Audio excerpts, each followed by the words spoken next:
Well, there we go. I'm with this gentleman whose name is Charlie. And we're going to talk about a scene which I know very little about, which is the use of what are now prohibited drugs.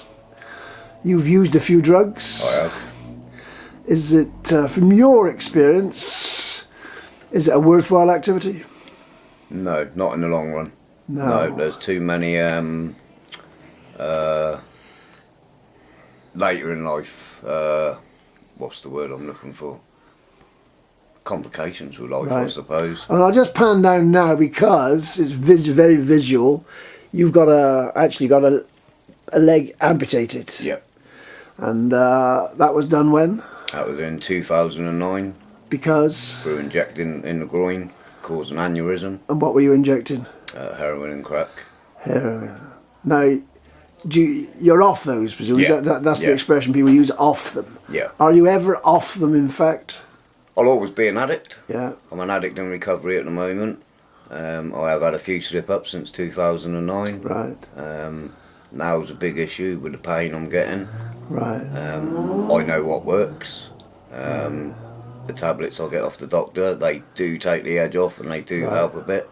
But I'm always in for pain control. For pain control, yeah. Strange, because obviously there's a huge movement on now for the use of cannabis for pain control. Yeah. Could you use that for pain control? I do use it for pain control. And it works? It works better for stopping the spasms and for calming down the actual nerve. Right. Pain. Do you have a doctor that will prescribe any cannabis products to help you? No. I have talked to it about a doctor before, but because I'm an ex-addict, that brings complications in that way. Right. So... Generally, the drug scene, I mean, how has it changed? Because obviously, back in the 19th century, lots of people, it was quite respectable to use heroin. For some reason, it became totally illegal. You've used it. It's still used medically. It's still a lot of opium products and heroin is still used medically. You've used it. Presumably, you've enjoyed it. In the beginning, I enjoyed it, yeah. At the beginning, it's like most drugs at the beginning. Yeah. They're good. You go to parties, you have a good time, new experiences.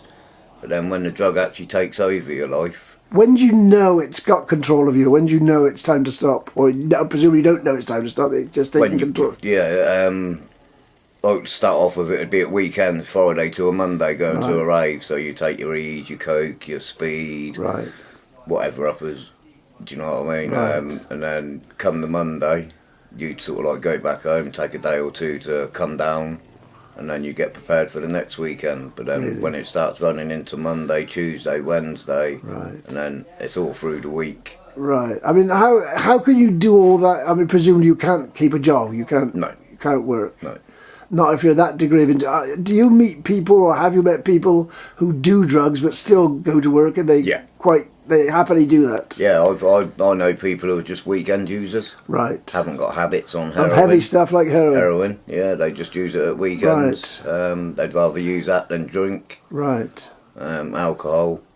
Would you say, from what you observe, they're addicted, or they just they can stop? Yeah, they don't use it every weekend. Right. They'll use it rather than going out for drinking or drinking at home. They don't like drinking because of the way it makes them feel or what it does to them. Like 90% of people, it makes them violent. Yeah. Causes a lot of trouble that way. So they'd rather use heroin and things like that are downers. If you'd stayed at that level of use, could you have had what would you say, a conventional, normal life? Could you have carried on like that or not? I don't believe I could, no. Not personally. Just because of the character you are? I've got an addictive personality. Yeah. Right. Have you got other addictions? Gambling, that sort of thing? No. No, but it's use of drugs, alcohol? Alcohol, I used to be a big drinker. Right. What sort of age are you now? Now I'm 46. 46. Yeah. So, I mean, obviously a lot of people don't make 46 if they're into and when they get to the stage where they're having bits chopped off. That's quite serious, isn't it? Yeah, yeah. What's your prognosis now for long term? I'm still having a lot of pain with my stump at the moment. I'm just waiting to go in for another operation. To go onto the spine, this one, to try and cut the pain out from the waist downwards so I can try and get up on a prosthetic leg. because I've only got one leg, it puts a lot of pressure on the other leg, which I'm having trouble with the joints and that now, knee, hip and ankle. But yeah, no, prolonged drug use and class A's, it doesn't work. You never see an old junkie. You don't think so? Not a junkie, but a user, they survive. If they're a casual weekend user? Casual weekend users, yeah, I know quite a few. Yeah. Do you know what I mean? I'm not trying to advertise it, but I don't want to speak against it because obviously... There's fors and against for everything, do you know what I mean? It's like it's like people who go out drinking, people who work from Monday to Friday and then they go out on a Friday night or a Saturday to watch football. I know people who use heroin like that, in moderation. The way I look at it, anything that you do in moderation is okay. It's when you start abusing it. When you found it was taking control of you, how did they get you off it? Obviously you couldn't just stop. I didn't come off heroin for a long time. I was a user for 30 odd years, 20 odd years. 25, 30 years. The last sort of like 6, 7 years, like I said, I've had a few slip-ups, but the majority of it's been clean. Right, and you just stop, or do they go on the methadone or all these other various treatments? I've been on methadone scripts before, where I've been in and out of prison and that. Most of the times I come off it in prison. Right. On the outside, I found it a lot harder. Right. Because drugs are so readily available. Right. Now you're based in the UK. Yeah. And when you go into hospital, because they say, oh, a heroin user, does that affect the treatment they give you, or they just treat you like anybody else? I don't believe so.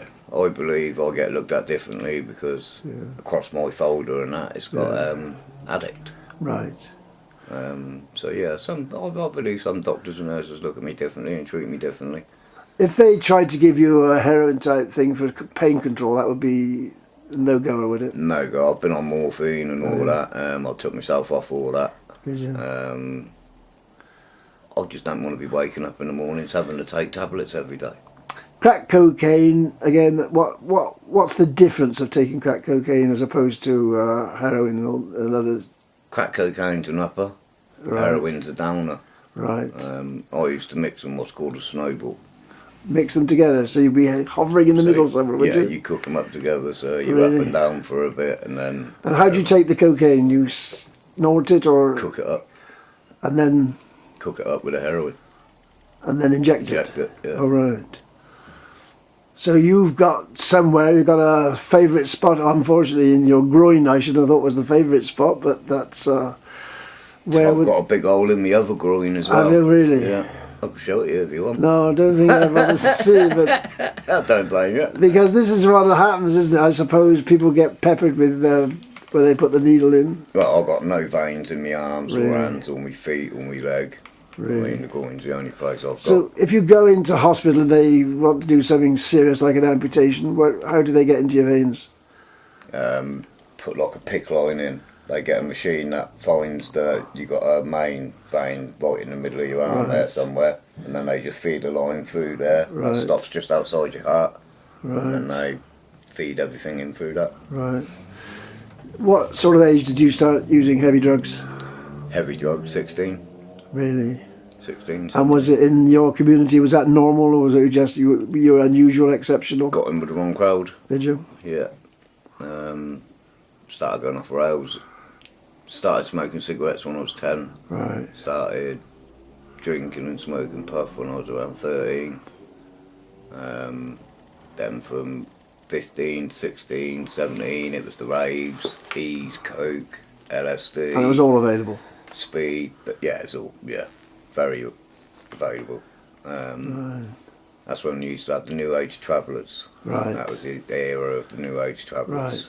Right. It was very ready, available. I mean, there are quite a lot of things that grow naturally which people can take. I don't know at what stage they become illegal. I presume it's when you start to use them for mind altering. Is that when they become illegal? If you brew up some mushrooms which obviously people talk about and use, is that illegal to use? If you make them into a tea to drink, then that's illegal. That's illegal, right. But if you can go grazing in the fields, what we call grazing is you just go along in the field, picking them and eating them as you go. Then you can't be done with that. Have you ever tried them? Yeah. And they good for you? Very nice experience. Is it? And you don't have to inject them, which was... No, that's it. Yeah, you just eat them. Right. Do many people use them, or is it... I don't know now. I don't know because I ain't really in the drug scene no more. So, I mean, the only drug I really take now is cannabis. Right. And that is for pain. If you meet people now, youngsters who are into drugs, what do you say to them? Don't do it. Don't do it. It isn't worth it in the long run. It isn't just your life that fucks up. It's your families, your loved ones. They see what you're doing to yourself. Like you said before, you can't really hold down the jobs, and then you turn to crime. Right. So it messes your life up like that, but then it also messes your family's life up. Have you been married? No. You said about you been in jail for dealing or for what? I've been in jail for Section 18 on a policeman. What's that? Tried stabbing him 3 times, but he had a stab proof. Were you vest under the use? Had you taken under drugs? the influence? Yeah. Is that partly the reason? Was that what it was all about? I was doing a commercial burglary at the time to support my habit. Right. Because that's another aspect, of course. Presumably, it's all quite expensive if you've got a big habit. £300 to £500 a day I was using A day? at the top of my using, yeah. So you've got to be the managing director of a very big company to have afford that, then. Or a very good thief, yeah. Yeah. I mean, all that side of it. I mean, it's the stuff that they have on television. But is it glam really? There's nothing glamorous about drugs, no. Nothing. Nothing glamorous about drugs at all. Like I said, in the early days when, I don't know, people go out, they do a line of coke or something like that, then yeah, I can understand that. But then 9 out of 10 people that I know who do sort of start taking it, then it just escalates and escalates and escalates. And so your family, your parental family, how did it affect them? Broke my mum's heart, my dad's heart, my sister. Don't talk to my brother no more because he's got a couple of kids. Right. Doesn't want me around his kids and that because of the drug use. Right. Just in the end, my mum and that had to disown me. She had to give up on me basically. Right. Nearly split me mum and dad up. So drugs cause a lot of Have you lost any friends? Have any died actually as a result? Yeah, I've lost quite a few. Well, I wouldn't say that. They were friends, associates, using associates. Right. But yeah, I've known quite a few people who've died. So what happens next for you? You're trying to hopefully, I'll have this operation, and hopefully if that works, then I can come off the tablets. Right. I'll still smoke cannabis because I don't only just smoke cannabis for the pain in my stomach. Right. I smoke it for my head. Right. Where I have been on drugs most of my life. Right. I don't feel normal without drugs, but cannabis helps slow my head down and makes me feel more comfortable with myself. What do you do to occupy your brain and your person when you're not into drugs? What do you do? Do you paint or write just music, watch telly really. Right. I'm not able to do a lot of physical things. Right. Is there any program which will help you do things? I watch a lot of crime programs. Oh dear, that's a bit... Which has put me off doing crime. Has it? Because you're always going to get caught. So that's helped me in that way. Has it? I like sport. Right. I like watching football. Love football. Right. Leeds United, best team in the world. Well, I had to get that in there. But yeah, no, I love football. That keeps me occupied. But as for trying to do physical things at the moment, it's just... But for people like yourself, if that's can I use that expression, who've had experiences, is there not an organisation which will get you involved in things? I believe there are, but I haven't actually gone into them and seen about them yet because of the pain. Right. I even try doing stretching exercises, and it causes me so much pain that once the pain starts, trying to stop it is a hard thing. So I try not to sort of start the pain, if that makes it. I'm always in pain, but I try not to aggravate it, make it worse. Obviously, if you turn the clock back, you do things differently. Definitely, yeah, definitely. Well, you're 46, you've still got a few years ahead of you. Yep. So you can do things. Yeah, I'd like to actually become a drug counsellor. That's what I'd like to do. Right. I'd like to try and pass my experience on, like you said, to the young ones, because I believe the only way of getting the young ones to see the dangers is by educating them. From what age? I believe from 10, 11, 12. I mean, 11, 12 years old, that's when I went off the rails, where my mind thinking changed, puberty, around that sort of thing.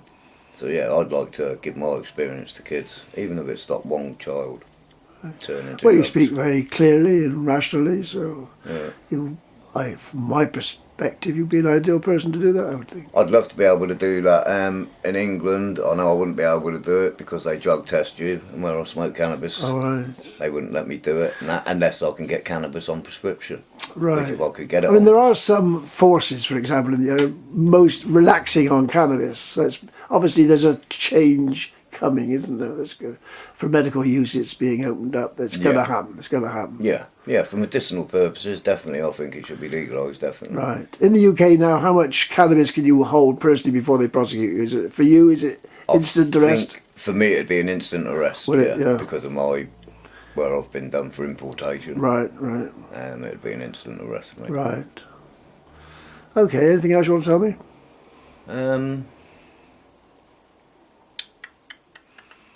Not that I can think of at the moment. Okay. Well, that's from my perspective. Again, that's very interesting. It's a world I know nothing about, but Yeah. I'm always afraid to It's ask. a world you don't really want to know about, Mike. That's Really? all I can say. Yeah. Okay. You wouldn't want to get involved in it. There's a lot of violence in that around drugs as well. Is there? A hell of a lot of violence around drugs.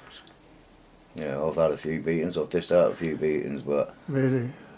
that it all seems to be in that world. Drugs has always been related to crime because it's illegal. So maybe if they legalise cannabis for medicinal purposes, like where they use morphine and, I mean, they give me tablets to put in my body for pain and that, I'd rather smoke cannabis. Like I said, it helps with the pain more than what any of the tablets do, Right. and it helps my head. Okay. Thanks much indeed. Okay, thank you. Cheers.